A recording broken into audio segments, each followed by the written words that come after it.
Saludo esta mañana a nuestro colega periodista Víctor Hugo Arteaga, periodista de investigación de Espectro FX, Espectro MX. ¿Cómo es que se pronuncia bien? Espectro FM. Es que sí, con la X no es fácil. Sí. Espectro FM, que es el espacio que ha construido y desde el cual pues está desarrollando investigaciones periodísticas. Y esta mañana nos comparte lo que ha publicado en Espectro Víctor Hugo Arteaga, que tiene que ver con el caso Rocha Moya.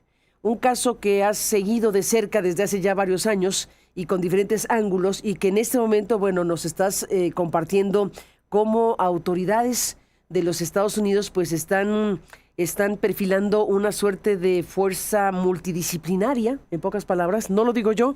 Cuéntanos en qué punto estamos y qué has podido saber respecto al caso. El caso se vuelve muy interesante en estas semanas que vienen, en estos días siguientes, porque se conjunta, como bien lo sabes, con la audiencia del 20 de julio ante el juez de Ismael El Mayo Zambada, donde se va a declarar culpable de todos los cargos que le han imputado para tener acceso a una prisión de mínima seguridad y donde pueda tener atención médica. Pero lo más importante del caso para las autoridades de Estados Unidos, la confiscación de $15 mil millones de reparación de daños, ¿no? 15 mil millones de dólares es lo que se está trabajando para que sea una especie de daño reparatorio a este acto de culpabilidad. 15 mil millones de Imagínate, dólares es la cifra que se va a negociar. Eso es lo que tú sabes. Imagínate la cantidad de dinero. Bueno, en ese contexto... En ese punto, perdón.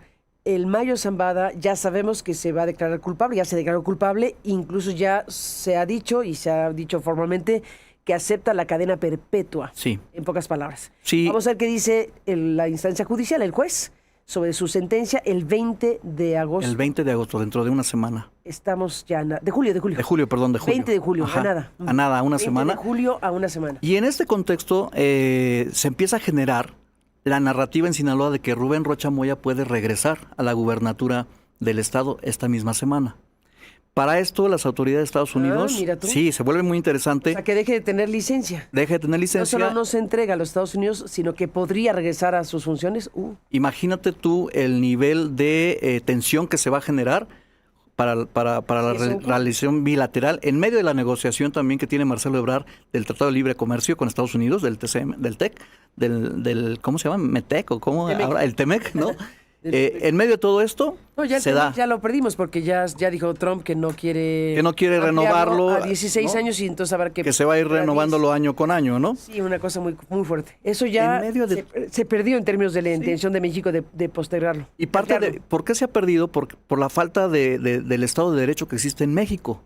Para las autoridades de Estados Unidos esto es muy importante porque las inversiones que ellos tienen en México no pueden venir ni pueden correr por el tema de la inseguridad, de la corrupción, sobre todo de las autoridades mexicanas. Bueno, y en este contexto que se dice que puede regresar Rocha Moya, bueno, pues hemos podido platicar, hemos estado muy al pendiente de las intervenciones de Anabel Hernández, muy acertadas, y hemos podido platicar con diferentes fuentes confidenciales de las distintas áreas de inteligencia y seguridad nacional de justicia de Estados Unidos, y nos han confirmado que existe y ha existido una fuerza de tarea de al menos 10 dependencias, Carmen, que han durante ya 6-7 años, desde el 2020, cuando se enteraron de la intención de Rubén Rocha Moya de querer ser gobernador en el 2020, ellos ya traían un rastreo y un perfilamiento de su perfil político, pero también de la cercanía con los grupos delincuenciales en el estado de Sinaloa.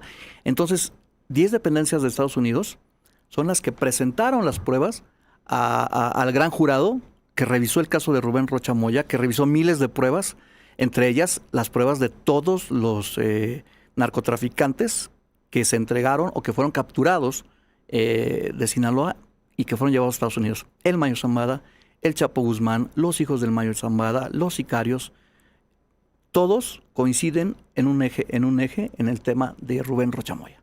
Entonces las autoridades de Estados Unidos, Carmen, tienen información no de dichos, no de narrativas creadas. Ellos tienen información perfectamente perfilada, financiera, de inteligencia, de seguridad y de operación política. Con esto se construyó el caso contra Rubén Rocha Moya y 9 funcionarios más, el senador Enrique Insunza y el general Mérida, que se ha entregado y que ha compartido información. Y el de Finanzas, Enrique Díaz Vega, que tiene un trato especial, ¿no? ¿Por qué? Porque pues, es el que tiene todos los movimientos financieros, digamos que tiene los tokens de todo, ¿no? Y tiene todo el acceso a la información, porque era socio de los hijos de Rubén Rocha Moya, que también han sido investigados. Hemos podido saber que no solo, Carmen, están siendo investigados estos personajes, que la Fuerza de Tarea ya ha corrido la serie, por así decirlo, a todo el gabinete de Rubén Rocha Moya, desde que entró al gabinete. Y ha puesto especial atención en el sistema de administración tributaria del Estado de Sinaloa, el SATES. ¿Por qué? Porque el SATES se encargaba de vigilar todos los transportes por tren en el Estado de Sinaloa, y para la Fuerza de Tarea ahí hay un tema muy importante. ¿Por qué? Porque por esos transportes de tren en el Estado de Sinaloa se empaquetaban los paquetes de fentanilo que iban a dar a Estados Unidos. Y las autoridades del sistema de administración tributaria del Estado de Sinaloa, encargadas de vigilar el tránsito y la mercancía y los impuestos de todo lo que tuviera que ver en transportes de tren en Sinaloa, pues permitieron el tráfico de fentanilo en ese territorio hasta los Estados Unidos. Pero aquí lo importante es que las autoridades de Estados Unidos han tenido y tienen una fuerza de tarea que complementa las investigaciones para poder hacer este caso contra Rubén Rocha Moya, un caso fuerte, no un caso como lo quieren hacer ver acá en México, ¿no? No hay pruebas suficientes. No, pruebas hay miles, y lo dijo la juez que tiene el caso del general Mérida. Están llegando a oleadas, Carmen, y las tienen bien documentadas, cientos de miles de expedientes de cada una de estas 10 dependencias de Estados Unidos, la DEA, el FBI, la propia división criminal del Departamento de Justicia, la OFAC, la Oficina de Control de Bienes Extranjeros. En fin, son 10 dependencias que han ido formando el caso y alimentando a la Fiscalía de Estados Unidos para poder tener un caso sólido y firme contra Rubén Rocha Moya y todo este equipo de personas acusadas. Que en México, Carmen, quieran minimizarlo, que en México quieran borrarlo, darle un delete con un teclazo, pues es otra cosa. Lo que a mí me han comentado las fuentes es que en Estados Unidos no se olvidan los casos. Allá no desaparecen por arte de magia o por declaraciones de la presidenta o la fiscal de México los cargos que existen contra Rubén Rocha Moya y todos sus cómplices. Has presentado en tu espacio en Espectro FM y junto con Forbes, que Forbes ha publicado, Estados Unidos estaría preparando una fuerza de tarea para detener a Rocha Moya.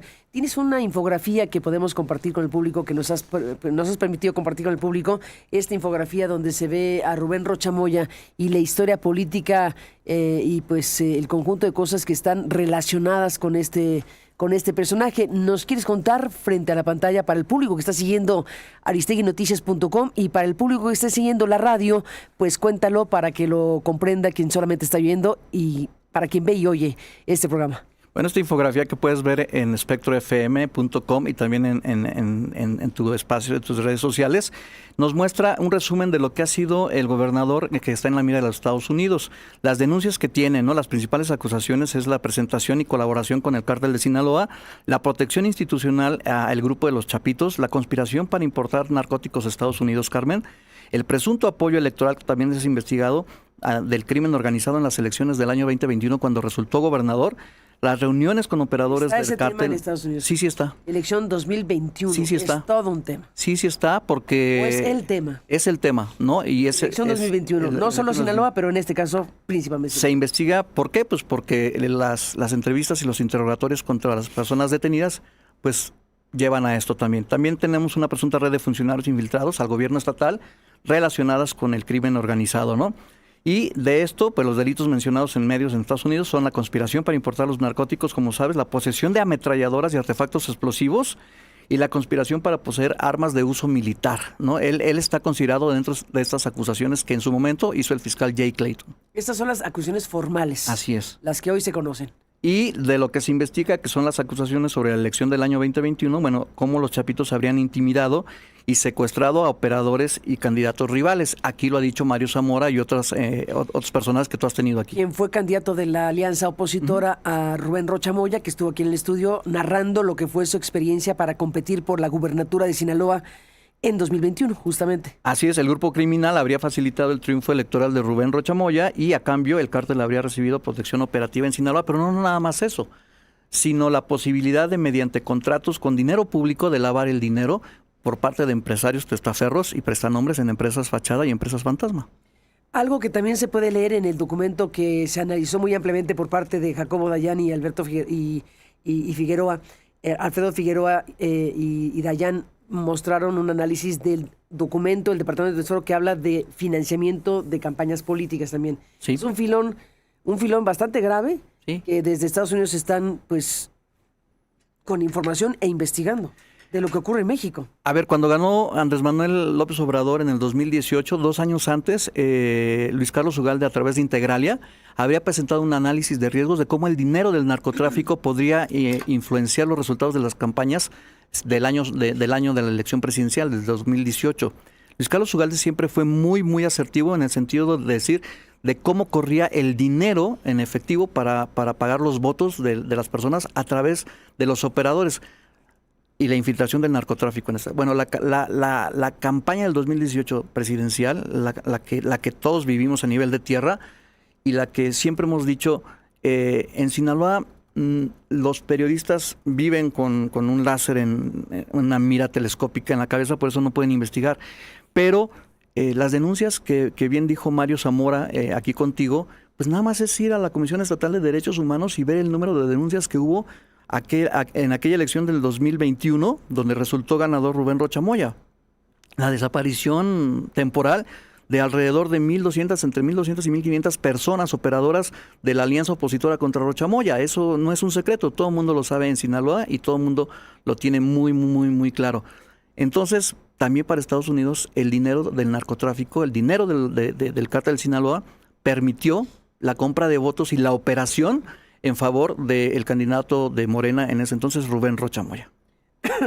Sin duda, bueno, ahorita que te escucho mencionar a Ugalde, ya tiempo atrás, no tan recientemente, incluso antes de la elección 2021, ya habían publicado aquel libro de Dinero bajo la mesa. María Amparo Casar y Luis Carlos Ugalde escribieron aquel Dinero bajo la mesa, el financiamiento y gasto ilegal de las campañas políticas en México. Eso fue en el 18.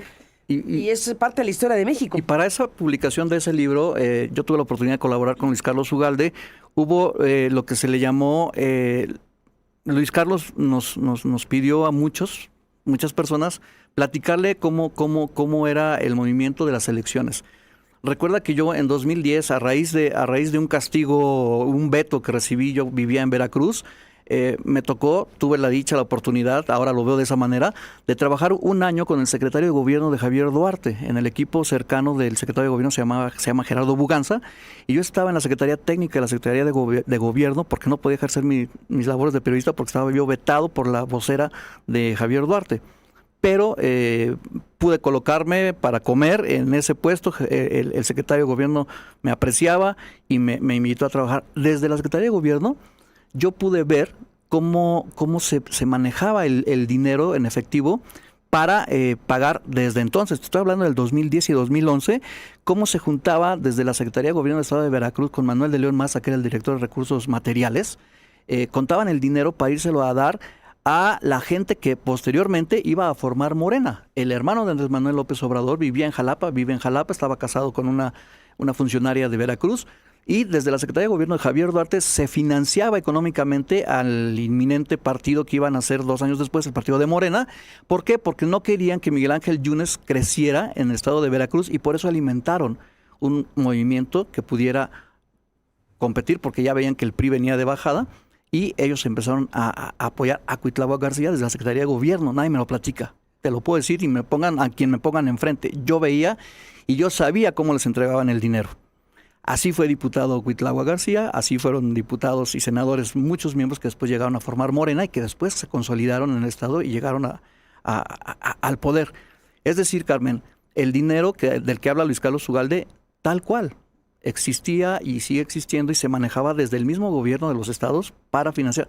El mismo PRI fue el que hizo crecer a Morena. Bueno, después de tu experiencia de un año ahí trabajando en ese gobierno de Javier Duarte de Ochoa, pues hay que recordar que tú mismo formaste parte de esta investigación, fuiste la punta de lanza para la investigación en torno a Javier Duarte, el gobernador de Veracruz.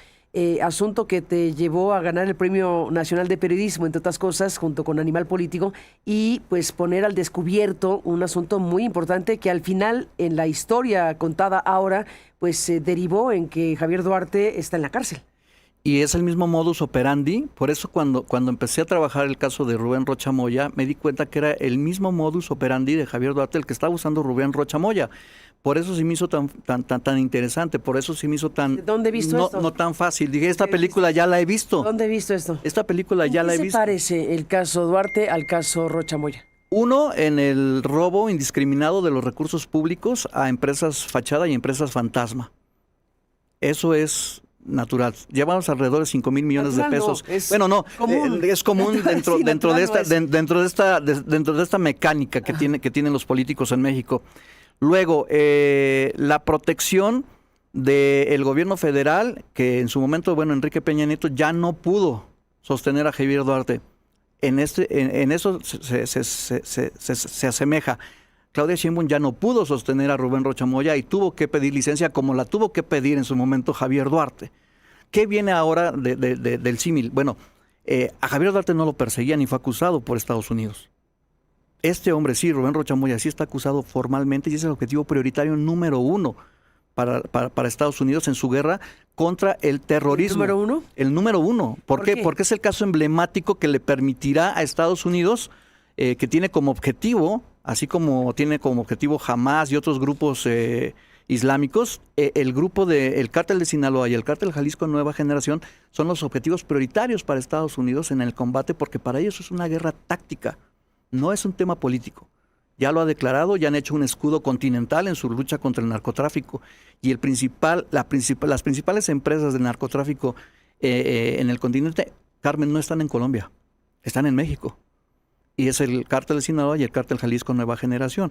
Y cuando ya Estados Unidos ha desmembrado la parte financiera, ha capturado a las cabezas del cártel de Sinaloa y los ha debilitado económicamente, pues ahora dice no le es suficiente. No es suficiente el tema de quitarles dinero, no es el suficiente de capturar a las cabezas, hay que quitarles a los cómplices. ¿Y quiénes son los cómplices del cártel de Sinaloa?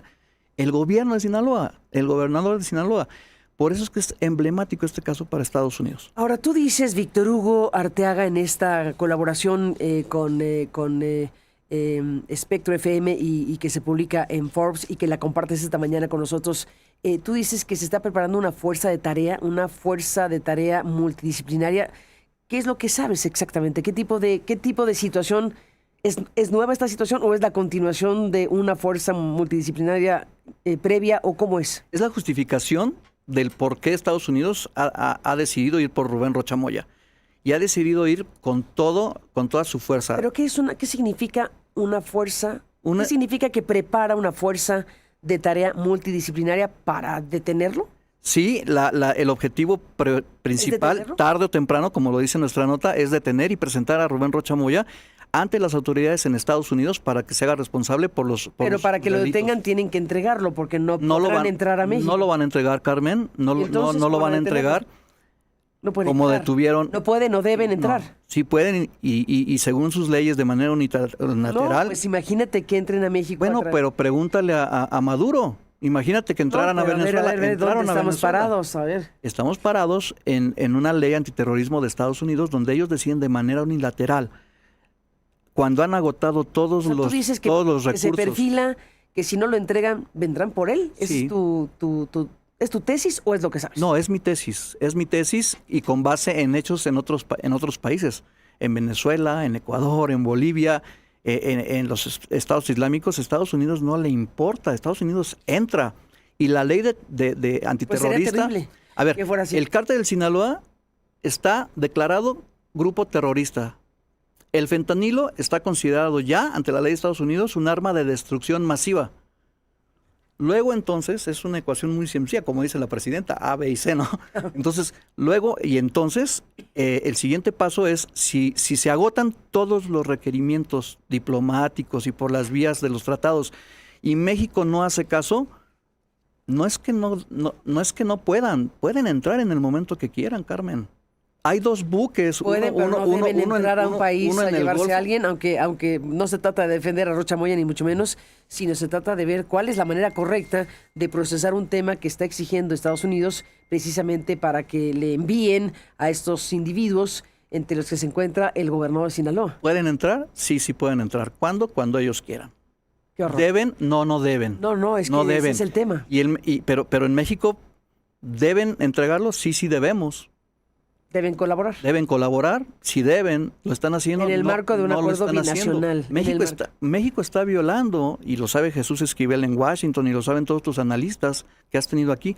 México está violando el acuerdo, porque no le dice a Estados Unidos, tráemelo. ¿Qué le dice a Estados Unidos? Deténlo. Deténlo. Resguárdamelo, ¿no? Y en ese momento, corren 60 días, donde yo te voy a entregar las pruebas que ya tiene el gran jurado y los jueces, para que tú y la Fiscalía y la Cancillería determinen si las pruebas que yo tengo son suficientes para que lo extradites o no. Estados Unidos no está diciendo, mándalo ya. Estados Unidos está diciendo, deténlo, por favor, para que yo te pueda presentar las pruebas. Y México ni siquiera lo quiere detener. Y ya está violando el artículo 11 del acuerdo de extradición con Estados Unidos. Lo está violando de facto. Entonces, y si a eso le sumas que lo quieren reinstalar en la gubernatura, ¿qué van a pensar las autoridades de Estados Unidos? Pues que es una burla para ellos. ¿Tú crees que lo reinstalen en la gubernatura de verdad? Son capaces de todo. Bueno, acaba de reaparecer hace unos días, ¿no? La semana pasada reapareció con el mismo discurso de que es la ultraderecha y de que lo que se está haciendo es algo que pretende dañar al movimiento del que forman parte. Esa es la narrativa que se ha construido y él sale y dice exactamente lo mismo. Pero no es un tema de política, es un tema judicial, es un tema penal, es un tema de seguridad, no es un tema político, es un tema que está denunciado, ¿no? Entonces, para que Estados Unidos haya presentado el caso es porque tiene pruebas suficientes y necesarias para iniciar un juicio. En ese sentido, Estados Unidos lo que le dice a México otra vez es, deténlo, donde tú quieras, en su casa, en la Sedena, donde tú quieras, deténlo. Ayúdame deteniéndolo, resguardándolo. Yo, en ese momento, la ley me marca 60 días para entregarte las pruebas. Ahora sí, las pruebas que ya tienen la jueza y los juzgados allá en el Distrito Sur de Nueva York. En el momento que tú lo detengas, México, yo te doy esas pruebas que me estás pidiendo. Porque es cuando empieza a correr el término legal del tratado de extradición, no antes. O sea, no puede ser antes. Entonces, la presidenta juega con esa narrativa de que no hay pruebas. Pues no hay pruebas mientras no lo captures, mientras no lo retengas. No te están diciendo ya mándalo. Solo deténlo para que yo te pueda dar las pruebas. Pero tú dices, no lo van a hacer. No lo van a hacer. Ya lo hubieran hecho. Incluso como gobernador en funciones. Claro. ¿Por qué? Porque en México no hay una sentencia, aunque hay una denuncia y carpetas abiertas por la Fiscalía General de la República. Ya dijo la fiscal, ya lo sentenció como no culpable. La fiscal dijo, no hay nada, todo está bien, no pasa nada.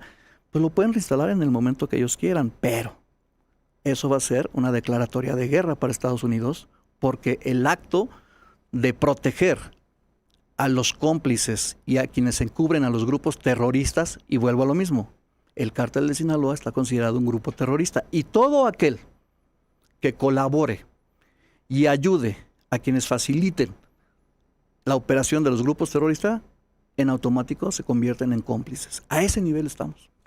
A ese nivel estamos y han pasado casi 3 meses, no tanto, pero casi 3 meses. Hoy se cumplen 80 días. 80 días. Desde que el 23 de abril se presentó la denuncia. Hoy se cumplen 80 días de que este juez giró orden de aprehensión, ¿no? Contra Rocha Moya. Una orden de detención. De detención. Con fines de extradición. Más los otros 9 acusados. Así es. Se están cumpliendo casi 3 meses, 80 días hoy, 80 días de que estos 9 más Rocha Moya, pues fueron señalados por Estados Unidos y pidiéndole a México que los detenga. Y han ocurrido 80 días donde la narrativa ha sido esta que tú dices, que es un tema de ultraderecha, que es un tema político. No es un tema político. Para Estados Unidos es un tema de seguridad nacional. Es un tema de su lucha antiterrorista. donde un grupo, dos grupos, como el cártel de Sinaloa, como el cártel de Jalisco Nueva Generación, están etiquetados ya ante la ley antiterrorista de Estados Unidos como grupos terroristas. A eso se atienen las autoridades mexicanas. Ahorita es un tema diplomático, pero cuando salga Claudia Sheinbaum, cuando salga la fiscal general, cuando cosas ocurran, y Estados Unidos no olvida. Persiguió 50 años al Mayo Zambada hasta que lo tuvo allá. Persiguió 40 años a Rafael Caro Quintero hasta que lo tuvo allá. Estados Unidos no se olvida de estas cosas, Carmen.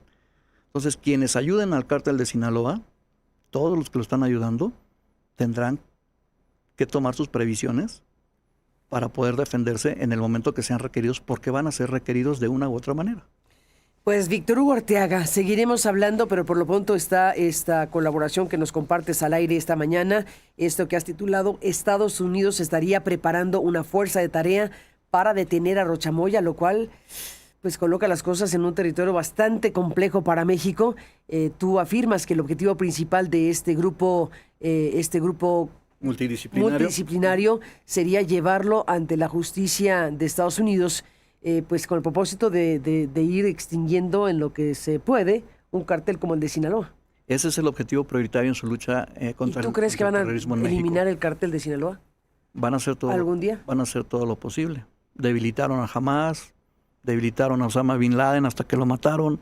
O sea, cuando se lo proponen, lo minimizan al máximo, pulverizan estas instituciones de otros países cuando le conviene a Estados Unidos ir por ellos. Pues veremos qué sucede, pero por lo pronto quedamos en alerta respecto a lo que estás planteando sobre esa pues posible preparación. Bueno, en este caso es una información que tienes, ¿no? Un grupo multidisciplinario que ya opera. Ya opera y ahora ejecuta. No solamente opera, sino que ejecuta. Y ahora tiene información de primera mano con Enrique Díaz Vega y con el general Mérida Sánchez. Esto nos tiene que poner en alerta. A ver, las personas... ¿Qué tanto estarán diciendo el general Mérida, todo, que fue secretario de Seguridad Pública de Rocha Moya, y qué tanto puede estarle diciendo a Estados Unidos? Porque además se entregaron desde las finanzas, fíjate, seguridad pública y finanzas, ¿no? Que son la columna vertebral. Nada más falta el operador político, que es Enrique Insunza, el senador, ¿no? Que por cierto, presuntamente, pero que no quiere salir de Sinaloa. Con todo y que tiene fuero y puede venir a las reuniones permanentes, no quieren salir de Sinaloa. Tienen miedo a salir de Sinaloa porque tienen miedo a ser extraídos, básicamente. Extraídos. ¿Esa es la palabra? Sí. Y hay agentes, para nadie es un secreto, quienes viven en Sinaloa, hay oficinas de las agencias de Estados Unidos en Mazatlán, ¿no? O sea, la DEA está en Mazatlán, o sea, para nadie es un secreto que haya agentes trabajando y colaboración. Bueno, y el mismo, hay gente de la DEA, etcétera, y se supone que tiene que presentar informes cada mes. Se supone. ¿Algo? No. ¿Al gobierno mexicano? Lo deben de hacer. Pero lo más importante en esto es que, bueno, la información de parte de los agregados del FBI, de la CIA, de la DEA en México, pues no fluye por la secrecía natural y el carácter natural de estas agencias. Pero en el campo, quienes trabajamos en la calle, quienes trabajamos en la tierra, pues nos topamos con estos agentes, ¿no? Y llegamos a veces a tener conversaciones con ellos. En Mazatlán todo el mundo sabe dónde están las oficinas, ¿no? Y bueno, se vuelve para México les da entrada. Cada mes hay solicitudes de ingresos de agentes de la DEA, de la CIA, del FBI, de la Marina, Marines, que le dicen al Congreso y que le dicen al Senado, déjalos entrar para capacitar a los soldados mexicanos. Y entran y capacitan. Pero no solo capacitan, recolectan información de campo, evidentemente. Y la relación buena con las Fuerzas Armadas en esta capacitación de los distintos grupos armados de Estados Unidos y de seguridad de Estados Unidos ha hecho que precisamente las Fuerzas Armadas, ¿no?, de México no estén tan de acuerdo con lo que está pasando en el caso Rocha Moya. Hay una ruptura en el estado de Sinaloa entre las cabezas de la zona militar y la gobernadora interina que pusieron en el estado de Sinaloa. No se hablan, no se llevan. ¿Por qué?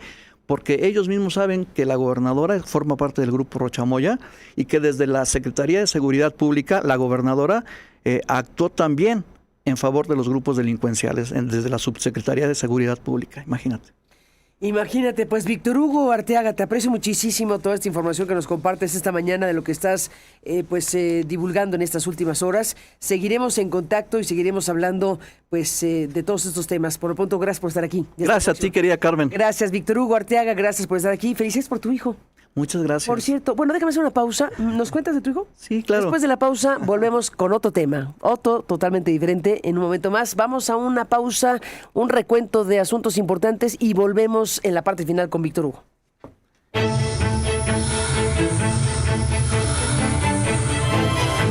Lo mejor de Aristegui Noticias.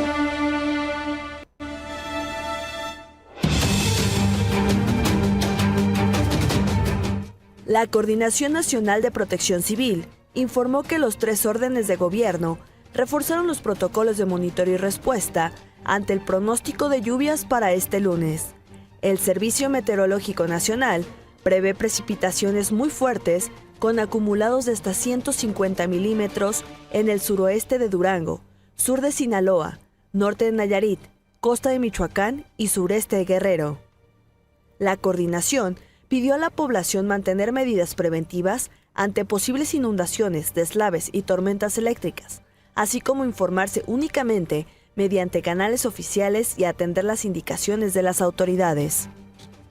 La OTAN condenó las persistentes actividades cibernéticas maliciosas de Rusia contra países aliados y advirtió que está preparada para emplear toda la gama de sus capacidades para disuadir y responder a estas amenazas. El pronunciamiento se produjo tras las sanciones de la Unión Europea y Reino Unido contra 24 personas y entidades acusadas de orquestar ciberataques, interferir en elecciones y disuadir desinformación vinculada a los servicios de inteligencia rusos. El actor neozelandés Sam Neill, reconocido por interpretar al Dr. Alan Grant en Jurassic Park y por su participación en Peaky Blinders, murió a los 78 años en Sydney, Australia, informó su familia. Neill tuvo una carrera de 5 décadas en cine y televisión. En 2023, reveló que había sido diagnosticado con un cáncer de sangre, pero meses antes de su fallecimiento, informó que estaba libre de la enfermedad. Su familia destacó que murió acompañado de sus seres queridos y pidió privacidad. Sigue esta y toda la información en www.aristeguinoticias.com.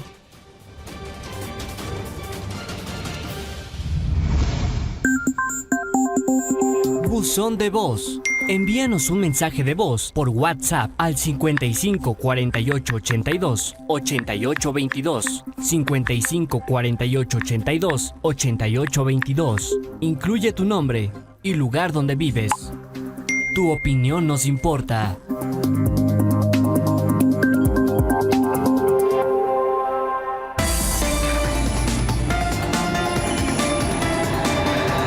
Aristegui, en vivo. Continuamos.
Regresamos.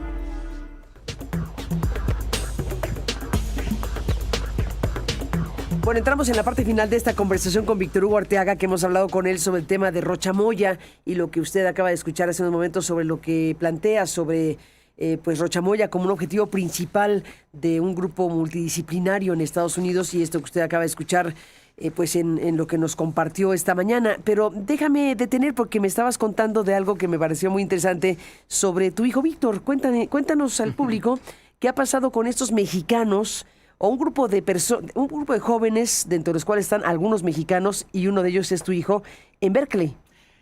Sí, fueron, hay un curso, un seminario de liderazgo aplicado a las nuevas tecnologías y la inteligencia artificial, orientado mucho hacia el tema de la economía y las finanzas, que convocó la Universidad de Berkeley, allá en Berkeley, la Universidad de California en Berkeley. Entonces, junto con otros 9 estudiantes de México, me parece que son 7, 8 del TEC de Monterrey, de universidades del TEC de Monterrey, Víctor Hugo, mi hijo de 16 años, también fue invitado a integrarse porque... ¿De 16? De 16 años, cuando el TEC, a nivel carrera de economía y de finanzas, le pidió a los directores de estas carreras en el país un grupo de alumnos que pudieran perfilarse y cumplir con los requisitos que pedía Berkeley. Eligieron a un número de chicos de las universidades y postularon a mi hijo para que lo revisara la gente de la Universidad del TEC de Monterrey de Economía y de Finanzas, porque pues mi hijo apenas está en segundo de secundaria, va para tercero. Entonces, cumplió con el perfil y se lo llevaron. Tienen ya... ¿El único menor de edad? El único menor de edad de México, sí. Y creo que de todo el grupo hay colombianos, hay suizos, hay muchos extranjeros que están en este curso allá en Berkeley. Y ha sido muy interesante porque nos han dicho que es de los estudiantes más activos, más proactivos y de los estudiantes que mejor está aprovechando. Porque él va a lo que va. Tiene 16 años. Es un chico juicioso, gracias a Dios, hemos hecho un gran esfuerzo, su mamá y yo, en educarlo. Es un chico muy juicioso, muy orientado a la escuela y está haciendo sus pininos.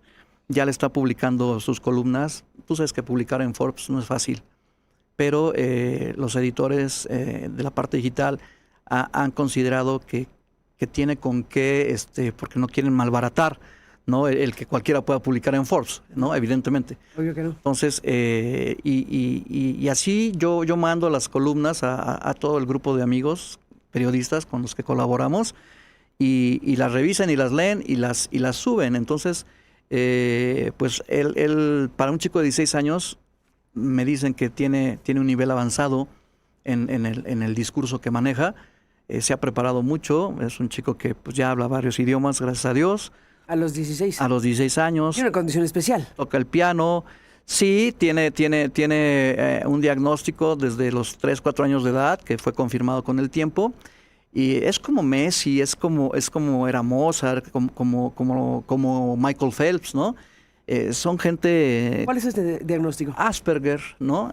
Que dicen los psicólogos ahora que ya no existe el Asperger, que es un TDA, HYZ. No me preguntes, Carmen, porque yo sé que tiene una condición, pero su cerebro funciona diferente a cómo funciona el resto de nuestro cerebro, y lo han visto especialistas, neuropediatras, neurólogos, lo han escaneado, le han hecho mapeos cerebrales, y es un chico que tiene capacidades y retos muy importantes en su vida a raíz de cómo se maneja su cabeza. Y ha empezado a escribir, ha empezado a colaborar con medios. Te he hecho llegar las publicaciones. Hoy le publican también en Forbes un artículo muy interesante, ¿no? Que titula, tiene que ver con el electorado y cómo es una participación, una democracia participativa o un secuestro del electorado, ¿no?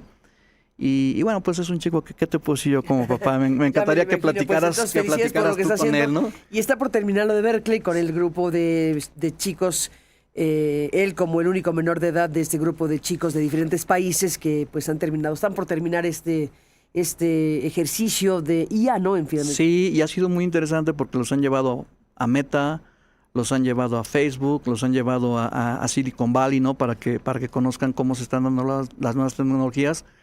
Y la buena noticia es que también ya me lo están invitando, a pesar de que no es un alumno universitario, para que haga en diciembre algo que van a hacer en el sector financiero en Nueva York. Y el año que entra, pues se lo quieren llevar a Estonia, que Estonia es el Silicon Valley de Europa. Ahí está todo el desarrollo tecnológico. Tu hijo lo debe saber, ¿no? Y se lo quieren llevar a Estonia también para un verano, para que haga cosas y sea. Pues suerte para él, suerte para Víctor Arteaga, tu hijo. Y bueno, pues Gracias. Un abrazo, Víctor Hugo, por estar aquí. Seguiremos hablando de todo esto. Un abrazo para ti, para Víctor, y bueno, le deseamos lo mejor de nosotros. Voy con Francia en el Mundial. A ver, ¿con ¿Y quién tú? más con Francia? Yo estoy todavía elaborando el tema, estaba difícil. Llegaron los 4 mejores del mundo. Sí. Nunca había pasado eso. A ver. En el ranking de la A FIFA. ver, cierra esta participación. En el ¿Cómo ranking lo de la ves? FIFA, y te lo podré decir Enrique Beas, te lo podré decir Castillo. En el ranking de la FIFA es Francia, Argentina, España e Inglaterra. Ese es el ranking. Y los 4 Están. llegaron ¿no? Y nos han dado, no sé si estás de acuerdo, un espectáculo tremendo en este Pues mundial. impresionante, ¿No? impresionante. Vamos a ver en qué termina. Gracias, Víctor Hugo, Gracias a ti, querida por estar Carmen. aquí. Seguiremos hablando. Por lo pronto, vamos a una pausa. Regresamos. Tenemos más esta mañana de lunes.